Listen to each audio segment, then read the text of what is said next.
Bonjour! J'espère que vous allez bien, bienvenue dans un nouvel épisode du podcast les gars, je suis trop contente de vous retrouver aujourd'hui pour un épisode très cool, un épisode très spécial où on va voir si je suis vraiment faite pour faire ce que je fais puisque je vais me servir du workshop AstroWork pour interpréter mon thème astral sous l'angle du travail et de la carrière et on va voir si ça match.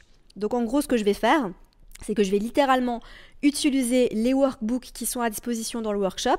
Je vais lire ce que j'ai écrit et on va voir du coup, suivant les placements de mon thème astral, si ça match avec ce que je fais. Et on va voir, je vais me donner peut-être des auto-conseils sur des choses que je peux faire, que je peux améliorer.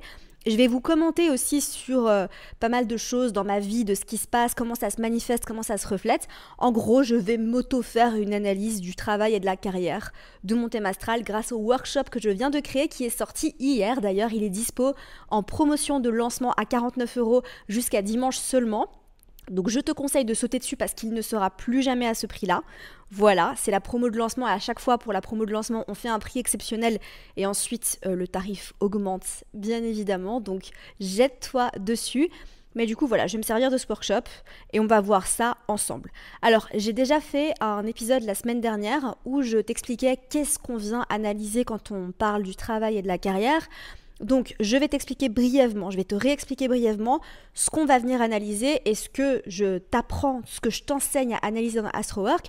AstroWork, si tu veux, c'est vraiment un workshop basé sur la pratique que j'ai créé pour t'aider à te sentir plus épanoui dans ta vie professionnelle. C'est vraiment pas seulement dédié aux personnes qui sont en reconversion ou qui se questionnent sur leur carrière, c'est aussi pour les personnes qui se plaisent déjà dans leur travail, parce qu'on peut toujours améliorer, on peut toujours optimiser, et je pense sincèrement que en prenant conscience de certaines choses, ça va t'aider à y voir plus clair et à te dire « Ah, mais en fait, là, je pourrais changer ça pour pouvoir me sentir ça. Ah, mais je comprends du coup pourquoi je réagis comme ça, etc. etc. » Parce que si tu le savais pas, avant d'être astrologue, donc dans mon ancienne vie, au début de ma vingtaine, j'étais chef de projet digital dans une agence de communication et c'était un travail qui ne me convenait absolument pas. Et ça, je l'ai compris en analysant mon thème astral sous l'angle du travail et de la carrière. L'exercice que je fais aujourd'hui, je l'ai déjà fait les gars, il y a longtemps. Mais là, c'est vrai que je ne l'ai pas refait pour moi-même avec le workshop. Je l'ai fait pour d'autres personnes, pour vraiment tester, voir si ça fonctionnait vraiment, etc. Parce que voilà. Mais c'est vrai que sur moi, on va le découvrir ensemble. Parce que je voulais que ce soit un peu spontané, fun. Je trouve que c'est toujours plus fun quand c'est spontané, non? Tu trouves pas? Tu me trouves pas? Dis-le moi dans les commentaires sur YouTube. Bref. Et en fait, j'ai capté que j'étais absolument pas faite pour ce taf. En fait, c'est pas que j'étais pas faite pour ce taf, mais il y a plein de choses dans ce travail qui ne me convenaient pas par rapport à moi, ma façon de travailler. Typiquement, travailler en open space, pour moi, ça va pas du tout. La mentalité qu'il y avait dans l'entreprise dans laquelle je travaillais, ça va pas du tout. Mais ça, je vais t'en reparler juste après. Quand on va venir analyser ma maison 6, justement, parce qu'il y a des choses... j'ai des anecdotes, voilà. Donc ça va être un épisode fun, ça va être un épisode... fun, drôle, c'est le même mot mais en anglais, bref, ça va être un épisode où je vais vraiment te donner des tips concrets et tu vas voir en fait comment on travaille avec le workshop aussi. Donc voilà, c'est parti. Avec quoi on va travailler dans ce podcast et du coup c'est aussi ce avec quoi on travaille dans AstroWork. La première chose qu'on vient analyser, c'est la maison 2. La maison 2, sous le prisme de la carrière, va nous donner des indications sur le rapport à l'argent, donc comment on gagne et gère nos revenus. La sécurité matérielle, donc qu'est-ce qui fait qu'on se sent stable et en sécurité financièrement. Et enfin, la valeur personnelle, donc c'est notre estime de nous en lien avec notre capacité à gagner notre vie. Ensuite, on vient analyser la maison 6. Donc la maison 6 sous le prisme du travail et de la carrière, parce que la maison 6, elle représente bien plus de choses que ça, mais on vient vraiment mettre un focus travail et carrière. Elle va venir nous donner des indications sur notre style de travail, donc comment est-ce qu'on va gérer la routine professionnelle et les tâches au quotidien, les relations au travail, donc les interactions avec les collègues, la place, votre place, du coup ma place dans une équipe, la santé au travail, donc l'impact du travail sur la santé et le bien-être physique et mental, la discipline et l'organisation, donc la capacité à structurer les journées pour rester productive. Voilà. Ensuite, on vient analyser la maison 10 et le milieu du ciel. Je fais une petite distinction, j'explique dans le workshop la différence entre le milieu du ciel et la maison 10. Alors ici, quand on vient analyser la maison 10 niveau de la carrière, ça va symboliser les objectifs de carrière, donc le type de réussite professionnelle qu'on va rechercher à atteindre, ce qui est quand même quelque chose de très important, en tout cas pour moi ça l'est, mais tu vas voir que ça se reflète aussi dans mon thème astral.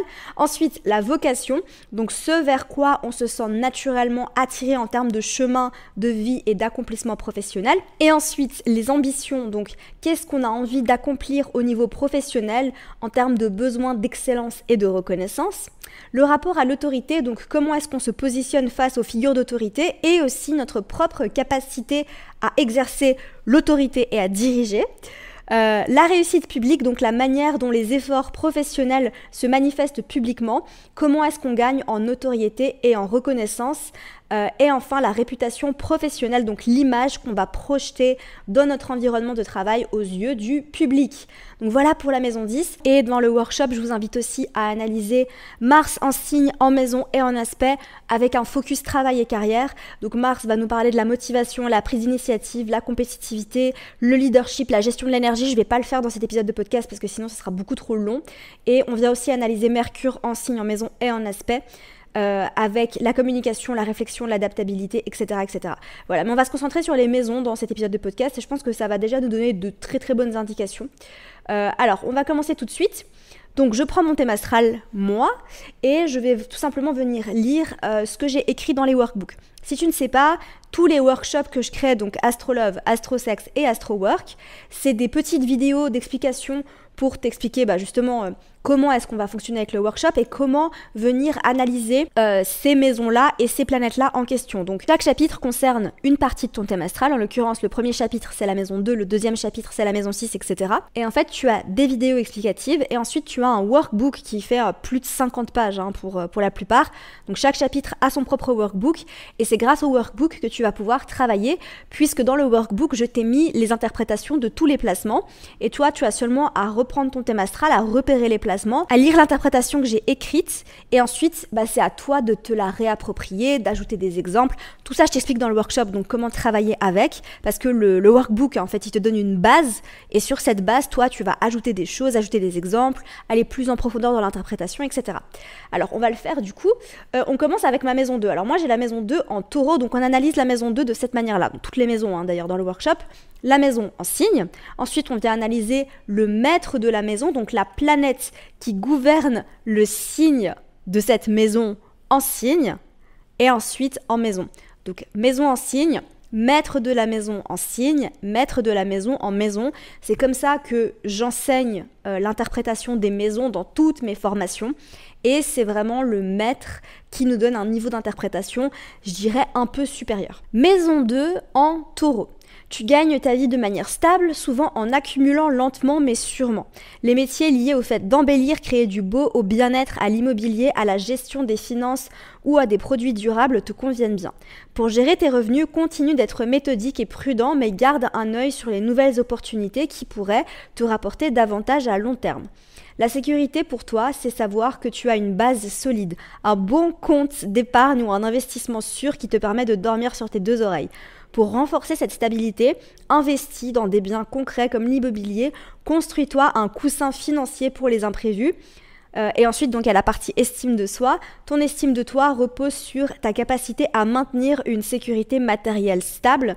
Pour continuer à te sentir confiante, concentre-toi sur des résultats concrets de ton travail. N'hésite pas à te féliciter pour la persévérance. Rappelle-toi que tu n'as pas besoin d'aller vite, mais de rester constant.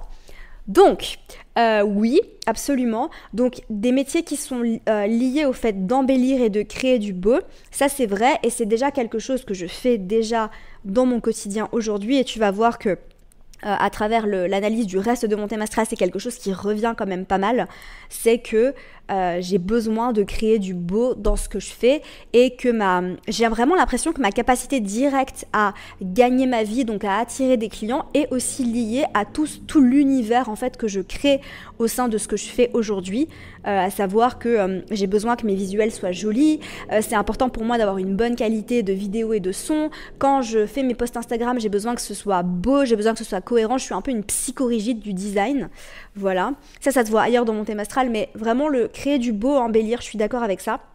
Avec le fait d'avoir les choses qui sont méthodiques, d'avoir une approche prudente et constante, oui, ça c'est vrai, de vraiment valoriser la sécurité matérielle, ça c'est vrai aussi, que j'ai tout le temps besoin d'avoir un certain coussin financier pour me sentir bien, ça c'est vrai aussi, et du coup c'est pour ça aussi que j'ai commencé à investir notamment en bourse sur des actions qui sont concrètes par rapport à ça.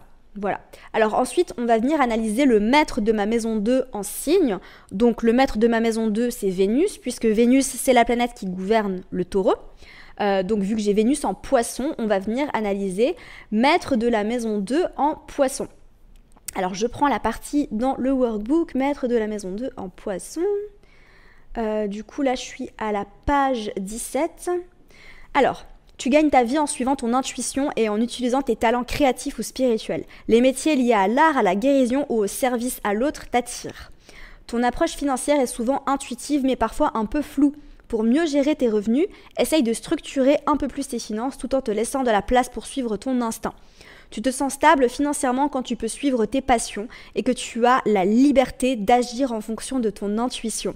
Pour te sentir encore plus en sécurité, mets en place un système de gestion financière simple mais efficace qui te permet de suivre tes dépenses et tes revenus tout en respectant ton besoin de flexibilité. Ton estime de toi est liée à ta capacité à rester aligné spirituellement avec tout ce que tu fais pour gagner ta vie. Plus tu sens que ton travail reflète tes valeurs et ton intuition, plus tu te sens confiante. Continue à suivre ton cœur tout en mettant en place des structures qui soutiennent ta croissance matérielle. Alors là, on est en plein dans le mille, les gars, parce que c'est exactement ça. Vraiment, le fait d'avoir besoin de suivre mon intuition dans tout ce que je fais, le fait d'être très connecté à ça. Donc, vous voyez en fait qu'à travers la maison 2 en taureau, on a quand même quelque chose de très stable et de très concret, de très tangible. Et ça me représente, hein, parce que j'ai besoin de ce coussin de sécurité, de cette sécurité matérielle, etc. Mais c'est vrai aussi que je suis très connectée à moi, je suis très intuitive. Et par rapport aux projets que j'ai envie de lancer, aux formations que j'ai envie de créer et à toutes les offres que je lance au sein de mon entreprise, j'ai besoin de le sentir intuitivement. Je vais jamais prendre une décision avec le mental ou je vais jamais prendre une décision parce que c'est rationnel, tu vois. Donc en fait ici, le maître de la maison 2, il vient affiner l'interprétation. Ça veut dire en fait que l'interprétation de la maison 2, elle reste juste, mais ça vient nous donner des précisions supplémentaires. En fait, il faut vraiment que tu vois le maître de la maison 2 comme un messager qui va t'aider à interpréter la maison 2. D'accord ? Ensuite, ma Vénus, elle est en maison 12. Du coup, j'ai le maître de la maison 2 en maison 12. Donc, je prends la partie sur maître de la maison 2 en maison. Et là, je suis à la page 30. Ok. Maître de la maison 2 en maison 12.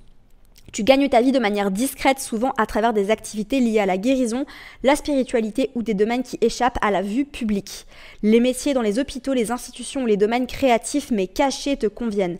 La gestion des revenus peut parfois être floue ou négligée, donc il est important de structurer tes finances pour éviter les surprises. Tu te sens stable financièrement quand tu es aligné spirituellement avec ce que tu fais pour gagner ta vie. La stabilité matérielle est liée à ton bien-être intérieur. Pour te sentir encore plus en sécurité, crée un plan financier qui inclut des ressources pour soutenir ton développement spirituel et émotionnel. Ton estime de toi, est liée à ta capacité à rester en paix intérieure tout en gagnant ta vie. Plus tu te sens connecté à quelque chose de plus grand que toi, plus tu te sens valorisé. Continue à travailler sur des projets qui nourrissent ton esprit tout en trouvant des moyens pratiques de soutenir ta sécurité matérielle. C'est absolument ça, et c'est quelque chose qui revient aussi avec l'interprétation du maître de la maison 2 en poisson. C'est qu'en fait, j'ai besoin de sentir que ce que je fais, en fait, je gagne ma vie à travers quelque chose de plus grand. Ça veut dire que j'ai vraiment besoin de sentir que ce que je vais faire va vraiment pouvoir aider le monde à guérir. Et crois-le ou non, c'est quand même ce que je fais. Enfin, je pense que tu le crois quand même. C'est quand même ce que je fais dans mon travail aujourd'hui, c'est que j'essaye vraiment de diffuser l'astrologie comme un moyen de transformation et de guérison. Et c'est pour ça, en fait, que j'ai eu des déclics dans mon ancien job. Donc, en fait, pour t'expliquer un petit peu, j'étais chef de projet dans une agence marketing de communication, une agence de pub, quoi. Et en fait, j'ai souvent eu des moments où on travaillait avec des clients luxe et on avait des gros budgets pour faire des trucs qui servent à rien. Vraiment, en plus, moi, je travaillais au pôle influence à cette époque-là. Alors, le pôle influence en 2015, c'était pas... en 2014, je sais plus. C'était pas du tout ce que c'est aujourd'hui, hein. Vraiment, c'était avant. Les stories Instagram n'existaient pas encore à l'époque, hein. Vraiment, le pôle influence, c'était on paye des influenceurs pour faire des posts photos. Il n'y avait pas de carousel, il n'y avait pas de story, il n'y avait pas de live. Enfin bref, c'était un autre monde. Je pense que c'était plus facile à l'époque que ça l'est aujourd'hui. Mais j'étais pas seulement au pôle influence, enfin je faisais pas mal de choses. Mais je me rappelle en fait que des fois j'avais des budgets d'un demi-million d'euros pour faire des trucs débiles. Et j'ai vraiment eu des moments où je me dis mais on peut pas faire ça. Enfin t'imagines, on a un demi-million d'euros, t'imagines tout le bien qu'on pourrait faire avec cet argent plutôt que d'inviter des gens à aller à une soirée quoi. Pour moi ça me paraissait tellement lunaire. Voilà, donc vraiment aujourd'hui je me sens beaucoup plus alignée parce que à cette époque-là, je pense qu'en fait j'aurais pas pu me sentir pleinement alignée avec moi-même si j'avais continué dans cette direction-là. Même si c'est vrai que dans ce travail-là, ce qui me convenait aussi, c'était l'aspect créatif. C'est-à-dire que j'étais chef de projet digital, donc j'avais vraiment cette capacité à créer des activations, travailler, réfléchir à des stratégies, réfléchir à des visuels publicitaires, etc. J'étais en contact direct avec le directeur artistique, avec les personnes qui s'occupaient de la DA, des pubs, etc. J'allais au shooting, donc vraiment j'avais aussi cet aspect créatif, mais voilà, j'étais pas du tout alignée avec le fait que on dépense de l'argent pour des trucs aussi inutiles, quoi.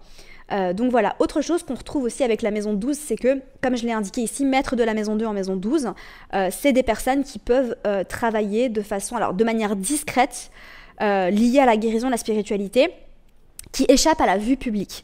Alors peut-être que là, vous vous dites, mais Amina, en fait, toi, t'échappes pas du tout à la vue publique. Mais en fait, si, les gars. Parce que mon travail, je le fais à travers un objectif. Et ça, c'est très maison 12, c'est très neptunien. Le fait de se filmer, tout ce qui est lié au cinéma, au fait de se filmer, parler derrière une caméra. Là, ce que je fais, en fait, mon activité, elle est hyper maison 12. Parce que je suis pas du tout en train de... Alors, je fais pas de retraite en présentiel. Quoique, ça pourrait aussi être lié à la maison 12, hein, faire des retraites en présentiel. Mais je suis pas du tout en train d'animer des réunions et des meetings avec plein de gens autour de moi. Tout ce que je fais, en fait, je le fais à travers un écran, je le fais à travers un objectif. Et ça, c'était hyper lié à l'énergie de la maison 12, d'accord ? Donc, je travaille tout le temps, chez moi, enfermée dans un bureau et je suis seule. En fait, je travaille de façon isolée. Donc, maître de la maison 2 en maison 12, je travaille en étant isolée, en étant coupée du monde réel. Là, je suis pas dans le monde réel, je suis en train de parler. Là, vraiment, vous m'écoutez, mais je sais pas si vous vous rendez compte, en fait. Moi, de mon côté, je suis face à une caméra. Je parle toute seule devant une caméra, en fait. Quand il pense un peu, c'est un peu chelou, mais bref, moi j'adore et ça me convient très bien. Et c'est vrai que j'ai jamais ressenti le besoin de faire plus de présentiel ou j'ai beaucoup de collègues en fait qui ressentent le besoin d'aller au contact des gens et moi c'est pas du tout mon cas. Alors ça fait déjà je sais pas combien de temps que je parle et on a fait que la maison 2, mais vous voyez que c'est quand même super complet. Et que ensuite, ce que je vous invite à faire dans Astrowork, c'est à vraiment détailler tout ça, à prendre des exemples de votre propre vie, à réfléchir. Là, je vais pas prendre le temps de réfléchir à tout ça et de vous donner trop d'exemples parce que j'aimerais qu'on avance un petit peu, n'est-ce pas? Alors, on va prendre la maison 6. Alors, moi, j'ai la maison 6 en Lion. Alors, maison 6 en Lion. Tu aimes que ton travail ait du sens et que tes efforts soient reconnus. Chaque projet est pour toi une occasion de briller et de montrer de quoi tu es capable. Tu es naturellement motivé par le besoin de faire les choses avec fierté. Ta routine reflète cette passion. Tes tâches routinières t'ennuient rapidement, donc tu cherches à mettre ta touche personnelle dans tout ce que tu fais. Dans une équipe, tu es celle ou celui qui inspire et pousse les autres à donner le meilleur d'eux-mêmes.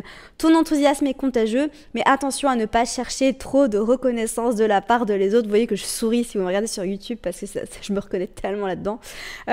Parfois, ça peut te rendre sensible aux critiques ou à un manque de retour positif, ce qui peut affecter ton moral. Ton bien-être est étroitement lié à la façon dont tu te sens valorisé dans ton travail. Si tu te sens ignoré ou sous-estimé, ça peut te frustrer et t'épuiser mentalement. Apprends à reconnaître toi-même tes réussites sans attendre toujours la validation des autres. Cela t'aidera à maintenir ton énergie. Pour rester productif, fixe-toi des objectifs clairs. Tu as besoin de défis pour avancer, mais veille à ne pas trop te mettre la pression. Intègre aussi des moments de détente dans ta journée pour recharger tes batteries et éviter de t'épuiser. Alors oui, c'est absolument ça, hein. Donc le besoin d'être reconnu dans ce que je fais. Je suis quand même sur les réseaux sociaux, les gars. Je poste des stories, je parle tout le temps de moi dans mes stories, je donne des exemples de ma vie. Donc Oui, ça c'est sûr. Alors le besoin de passion, j'ai besoin d'être passionnée par ce que je fais. J'ai toujours été comme ça, hein. Je suis incapable de faire un job alimentaire. Même quand j'étais étudiante et que j'avais des jobs étudiants pour gagner de l'argent à côté, j'avais besoin de kiffer ce que je faisais. Je prenais pas n'importe quel job. D'ailleurs, je travaillais dans des boutiques de mode. Je travaillais chez... je sais pas si j'ai envie de dire. Mais je travaillais dans une boutique de mode un peu haut de gamme, semi-luxe, quand j'étais étudiante. Parce que j'étais passionnée par la mode tout simplement et qu'en fait je vendais des habits que je trouvais beaux. Du coup j'étais passionnée par les nouvelles collections qui sortaient, enfin j'ai toujours été passionnée par la mode. Et du coup j'ai travaillé dans des établissements, enfin j'étais barista aussi, donc j'ai fait ça. Et j'ai aussi été barista dans un coffee shop. Voilà, donc je faisais du café, donc vous connaissez mon amour pour le café, n'est-ce pas? Donc j'ai toujours eu, même si c'était étudiant et alimentaire, c'était jamais purement alimentaire, il y avait toujours un côté j'ai besoin de me sentir passionnée. J'ai besoin que mes efforts soient reconnus, j'ai besoin de validation, mais ça c'est tellement ça les gars, j'ai tellement besoin de validation. Vous vous rendez pas compte en fait, et je vais vous le dire, je vais me confier à vous, je vais vous dire un petit secret. Quand je vois que je fais des stories, en fait je pense pas qu'on se rend compte quand on le fait pas, mais faire des stories sur Instagram, ça demande beaucoup de temps et beaucoup d'énergie. Un truc qui peut vous prendre vous 15 secondes à regarder, ça peut nous prendre de l'autre côté 20 minutes à faire, ok? C'est la même chose pour les réels. Des fois, vous regardez des réels qui durent 7 secondes et en fait, ça nous met genre 2-3 heures à créer, ok? Quand je vois que j'ai pas beaucoup de vues sur mes stories ou que genre, vous likez pas mes stories, genre vous mettez pas de petits cœurs, je me sens un peu... je me dis, ah, mais ce que je fais, c'est pas... En fait, j'ai besoin de reconnaissance, les gars. Bon, voilà, j'ai besoin de reconnaissance dans mon travail au quotidien.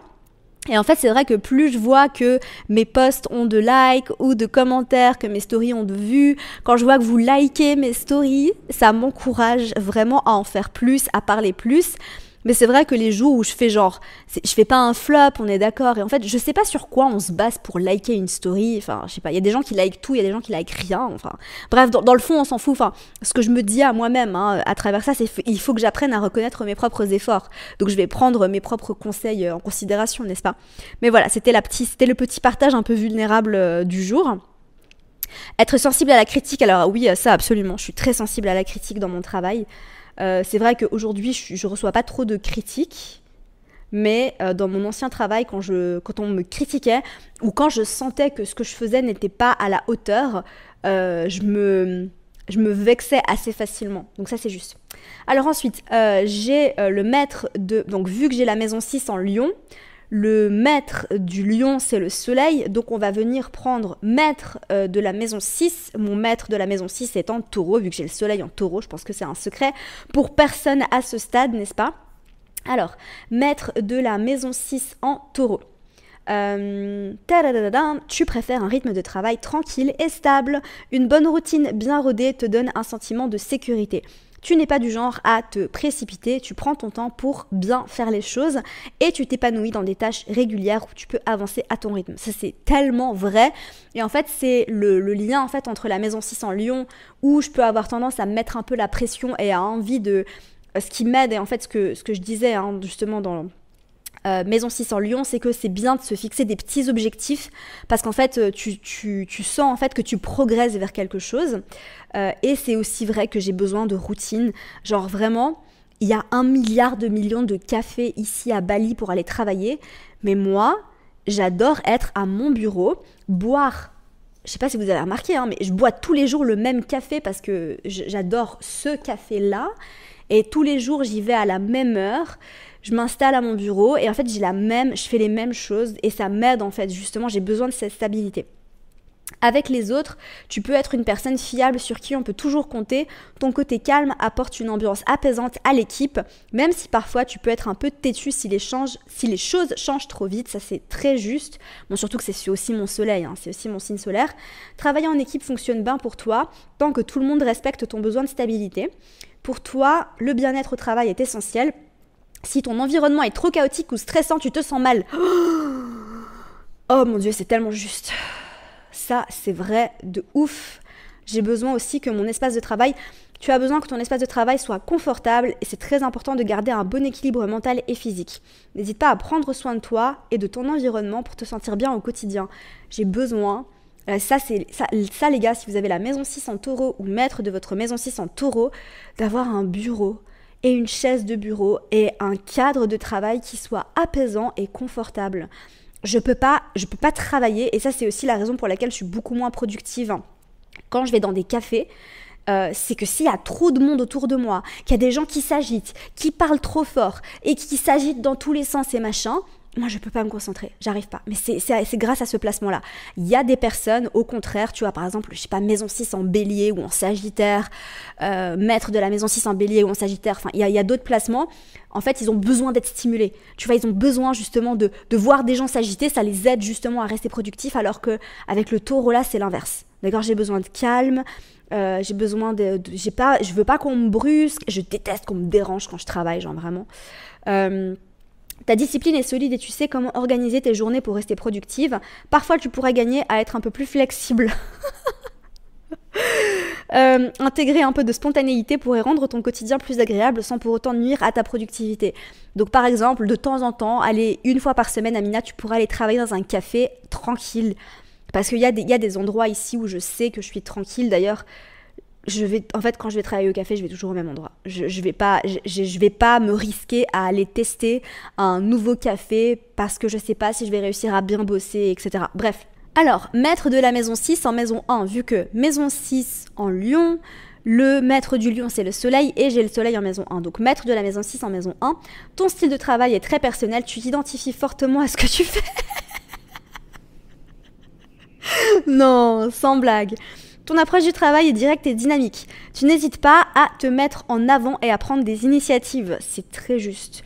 Ta routine professionnelle reflète ta personnalité et tu te sens plus à l'aise dans un environnement où tu peux avoir un contrôle direct sur les tâches que tu accomplis.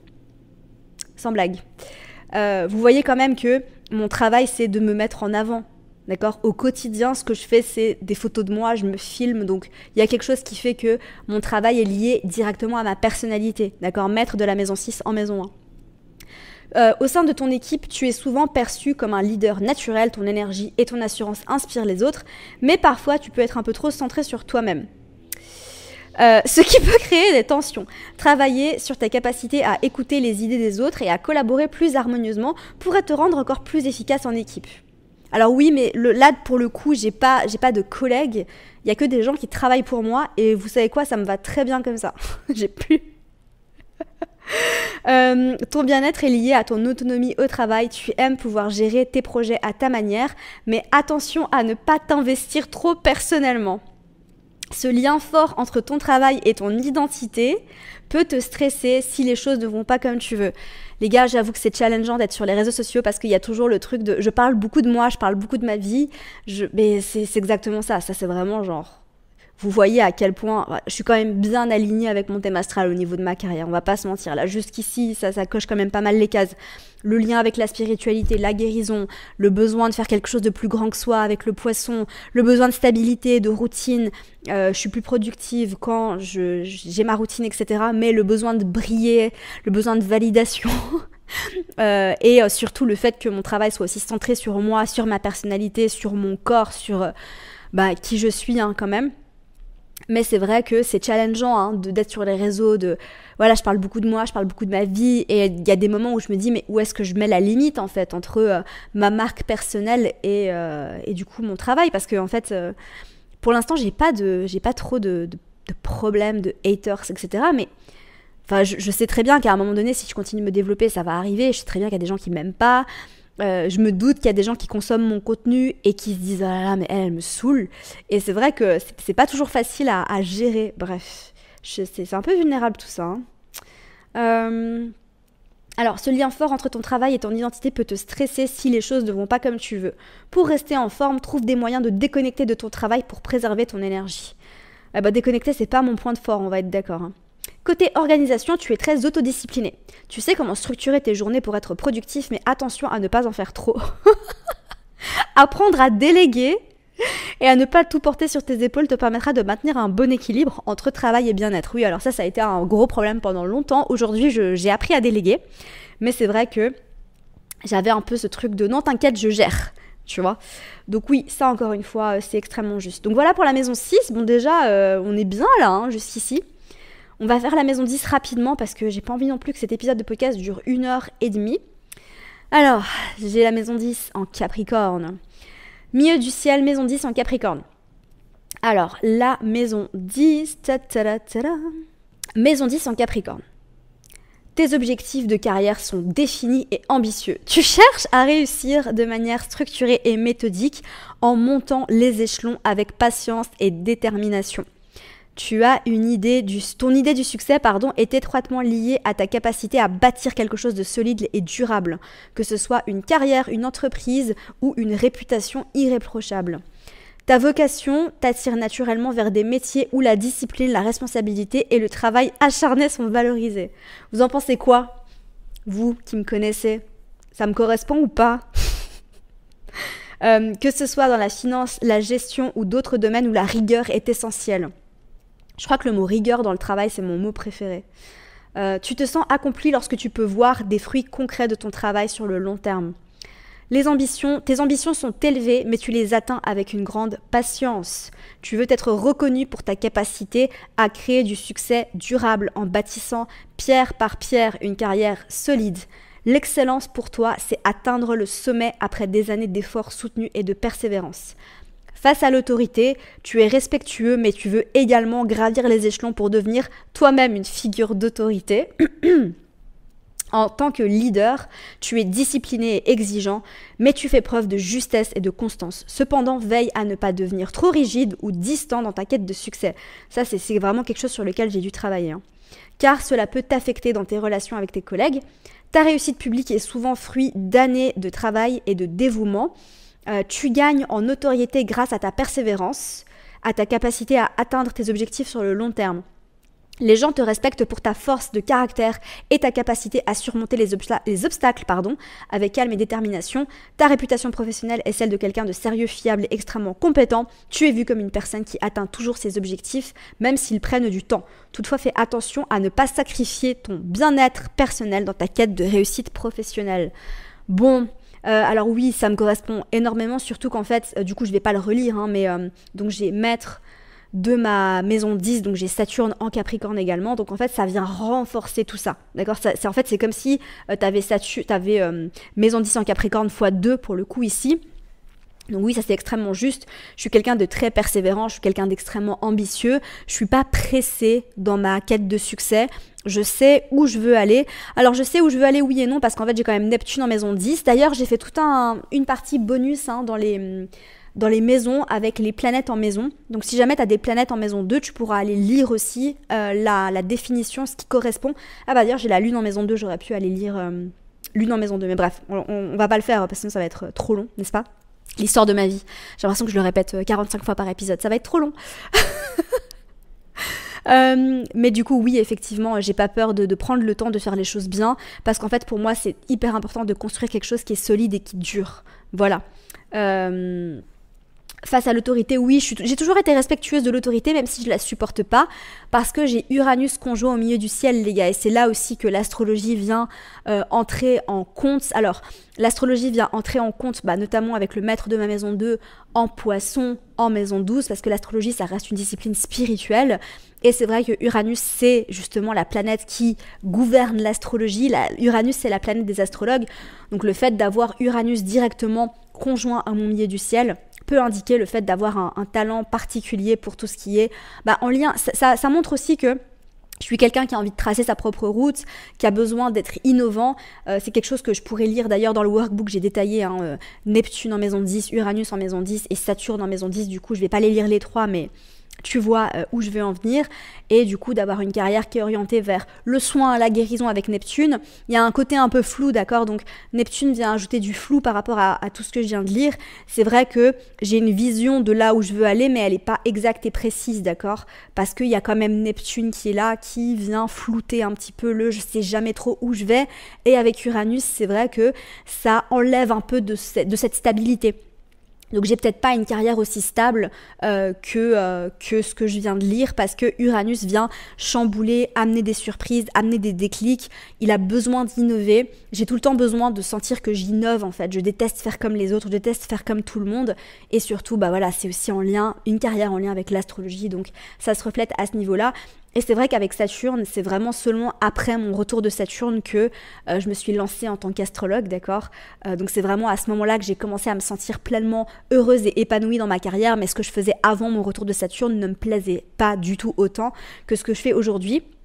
Et du coup, mettre de la maison 10 en maison 10, on va aller rapidement parce que je pense que vous avez capté quand même que, bah oui, je suis alignée, je pense que je suis quand même faite pour faire ce que je fais. Dites-moi dans les commentaires ce que vous en pensez. Après, on pourrait beaucoup plus développer hein, si vraiment je faisais le workshop comme je suis censée le faire, mais je vais pas faire un épisode de podcast de 4 heures en faisant le workshop comme on est censé le faire. Mettre de la maison 10 en maison 10. Tes objectifs de carrière sont clairement définis et axés sur une réussite long terme. Réussite long terme, oui. Clairement définie, non, puisque comme je viens de le dire, il y a Neptune qui est là, donc ça vient nuancer l'interprétation, d'accord.